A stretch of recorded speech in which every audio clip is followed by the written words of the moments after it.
Olá, paz e bem, meu irmão, minha irmã. Sejam bem-vindos mais uma vez a este nosso blog franciscano, Espírito de São Francisco nas Fontes Franciscanas. Estamos hoje no 65º encontro e vamos começar a leitura e a reflexão da sétima admoestação de São Francisco, que tem como título que a boa operação siga a ciência. Depois de ter nos exortado acerca da nossa vocação, missão maior, que é seguir Jesus Cristo, Francisco, nesta admoestação, vai nos dizer que essa busca deve dar-se a modo de uma operação, isto é, fiel à ciência. Vamos ouvir então o texto. Que a boa operação siga a ciência. Diz o apóstolo: a letra mata, mas o espírito vivifica. São mortos pela letra os que cobiçam saber só as palavras, a fim de serem tidos mais sábios entre os outros e poderem adquirir grandes riquezas para dá-las aos parentes e amigos. E são mortos pela letra aqueles religiosos que não querem seguir o espírito da letra divina, mas só cobiçam saber mais palavras e interpretá-las para os outros.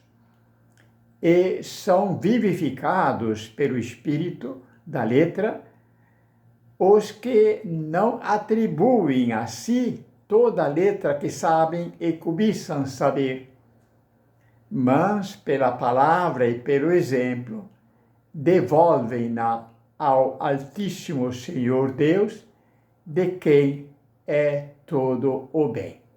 Até aqui o texto da admoestação de número 7. Nesta primeira parte da reflexão desse encontro de hoje, o tema será sabedoria, caminho para a boa operação. Quando nós ouvimos esse título, logo pensamos que talvez Francisco esteja falando do nosso conhecido e tão vulgar problema teoria versus prática, desdobrado muitas vezes em slogans como para fazer é preciso antes saber, ou primeiro aprender para depois fazer, ou então só estudar não adianta, o que importa mesmo é fazer, praticar, viver. E, enfim, de teorias estamos cheios, o que precisamos é de ação.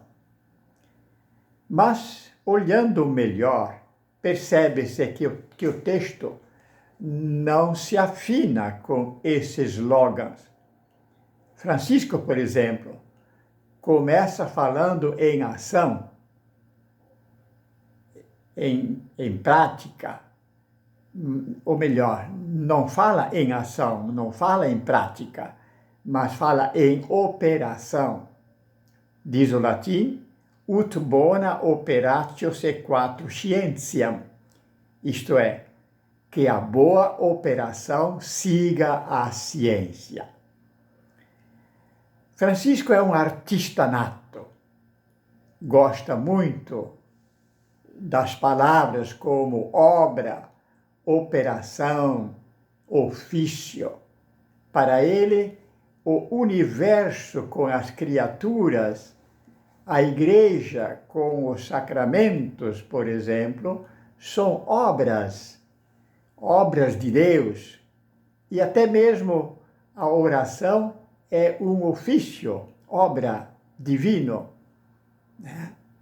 Clássica é a frase, mas atentem para que, acima de tudo, devem desejar o Espírito do Senhor e sua santa operação.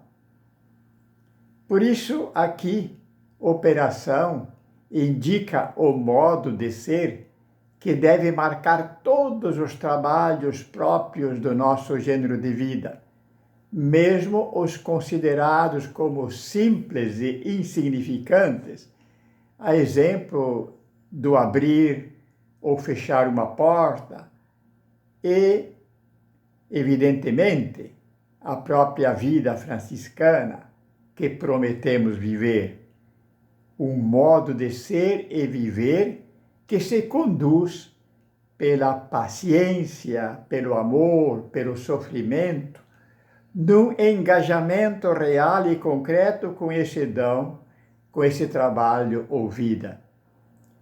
Francisco está falando para pessoas que, como ele, movidas pela graça do encontro, abandonaram a vida do mundo para abraçar a vida do Evangelho de Jesus Cristo, a grande e maravilhosa obra de Deus em favor dos homens, muito maior e mais admirável que a primeira criação.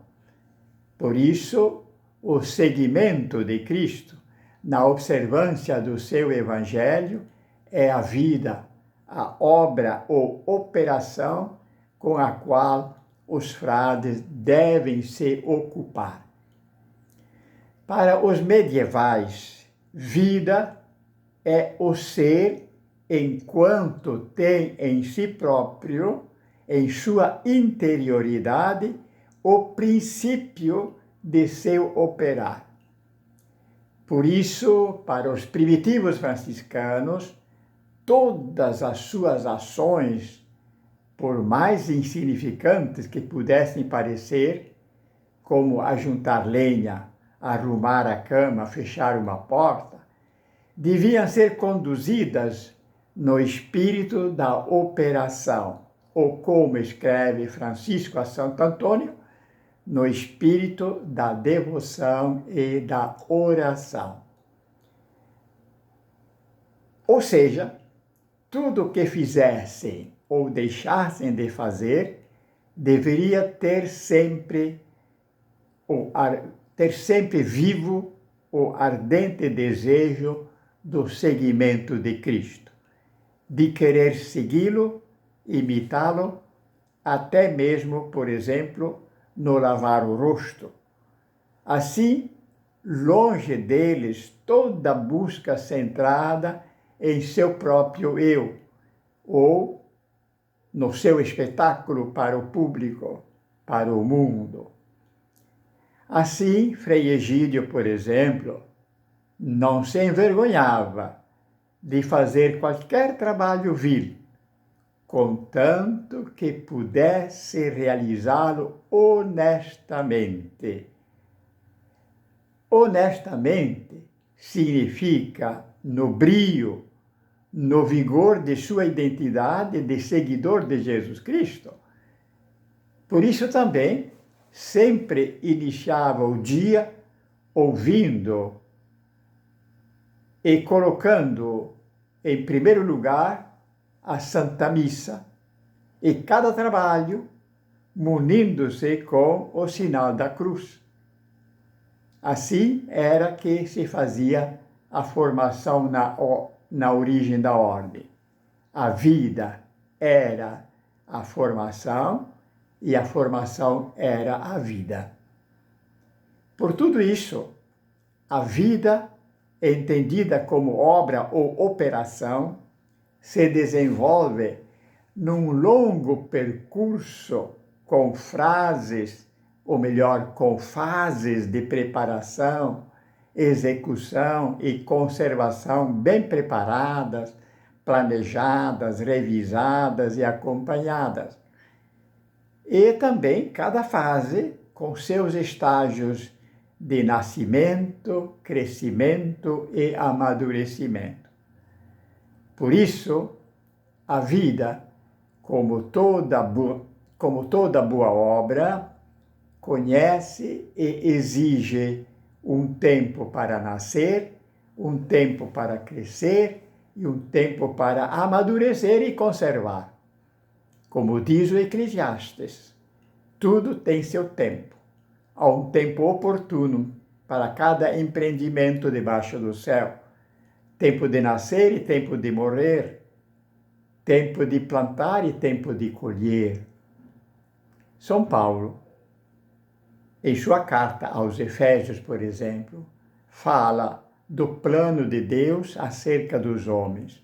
Diz ele um plano muito bem pensado, muito amado, desejado, que vem de longe, desde toda a eternidade, lento e realizado na plenitude dos tempos, através da doação de seu Filho único até a morte e morte de cruz, doação aos homens.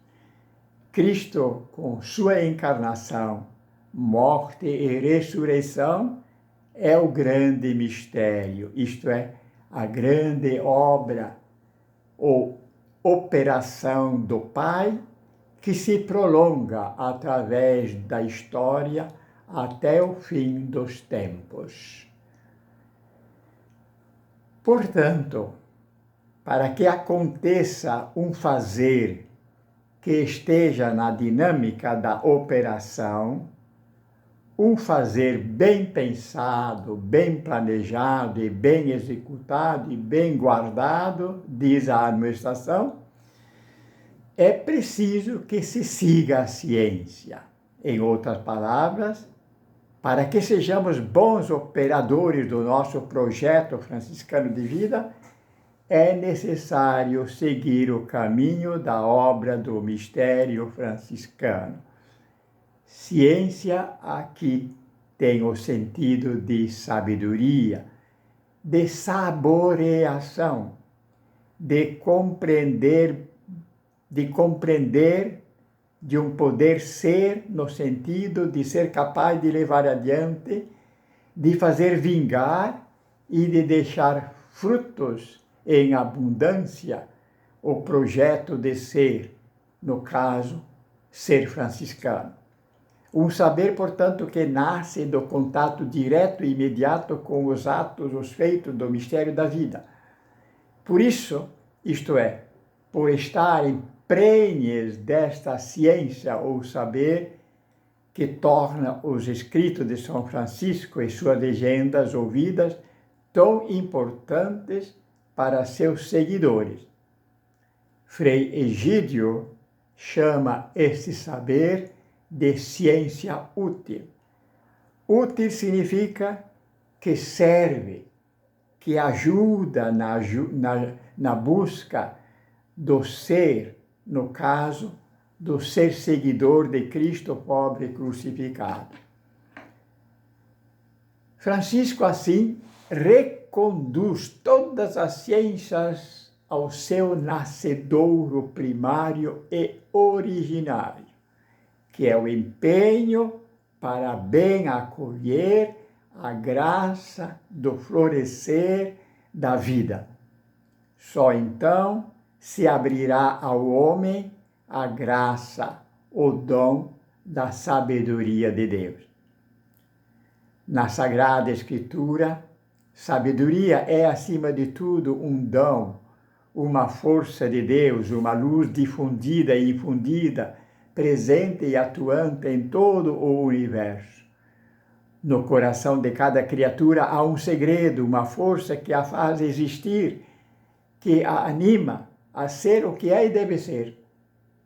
É através deste vigor que o universo inteiro e cada criatura capta e segue o segredo do percurso de sua identidade. É nesta e por esta força nasciva, vinda de Deus e infundida no seu âmago mais profundo, que cada criatura, desde os seres mais elevados do céu e os mais ínfimos da terra, segue o caminho, isto é, a boa operação da sua existência. Em outras palavras, é seguindo este instinto, entre aspas, sabedoria divina, nelas infundido que cada criatura nasce bem, cresce bem e amadurece bem, tornando-se cada vez mais obra maravilhosa e encantadora que leva o homem a exclamar, como os 3 jovens na fornalha: obras do Senhor, bendizei o Senhor. Ou como Francisco: louvado sejas, meu Senhor, com todas as tuas criaturas. Para Francisco, cada criatura é fruto dessa operação maravilhosa e amorosa de Deus. Ou melhor, essa operação amorosa e maravilhosa de Deus só tem uma causa: seu amor, sua paixão pelo homem. Assim, cada criatura nasce bem, ou melhor, nasce bem pensada, bem querida, bem amada, bem criada e bem conservada, e por isso saborosa. Saborosa tanto no sentido de portadora do saber, como do sabor, do gosto. No homem, essa força nascida ou sabedoria não atua automática e instintivamente como nas demais criaturas terrestres. Em nós, ela se faz presente e atuante a modo de liberdade. Por isso, exige nossa colaboração. Exige que participemos de sua atuação com os dons mais elevados e nobres com os quais o Senhor nos dotou: a inteligência, a vontade, a afeição, a sensibilidade, o amor, num engajamento total e completo de todo o nosso ser. O título hoje original, que a boa operação siga a ciência, é, portanto, uma convocação para que a busca e o fazer de nossa vida cristã e franciscana não se realizem de qualquer jeito, nem do jeito de quem quer que seja, mas antes sigam e persigam o jeito do bem fazer, o jeito da arte, que sigam o segredo e a lei da natureza própria desta vida, que tem como princípio originário, como regra, como forma de vida, a grande obra do seguimento de Cristo pobre crucificado. Toda essa bela e boa operação vem explicitada e testemunhada na regra, no testamento e nas conhecidas fontes franciscanas. Essa mesma convocação depois vem expressa com o convite de seguir o espírito da divina letra. Enfim, essa nova administração não passa de um desdobramento da anterior, da imitação do Senhor. Pois, se alguém que sempre, desde seu nascimento até seu último suspiro, procurou estar atento à vontade do Pai, foi Jesus Cristo. Por isso, poderíamos dar-lhe também o título: Como tornar-se um bom e competente imitador de Cristo. Francisco responde com São Paulo, seguindo a sabedoria de Cristo, que não é outra senão a sabedoria da cruz, a sabedoria do abaixamento, da humildade, a minoridade. E para abrir-se a essa sabedoria é necessária uma busca intensa e total de encontro corpo a corpo com Cristo pobre, humilde. Eis, meu irmão, minha irmã, pequenas considerações em torno do título desta admoestação de São Francisco a de número 7, que a boa operação siga a ciência. No próximo encontro, nós retomaremos esta admoestação olhando a frase mortos pela letra, mas vivificados pelo Espírito. Um grande abraço, paz e bem.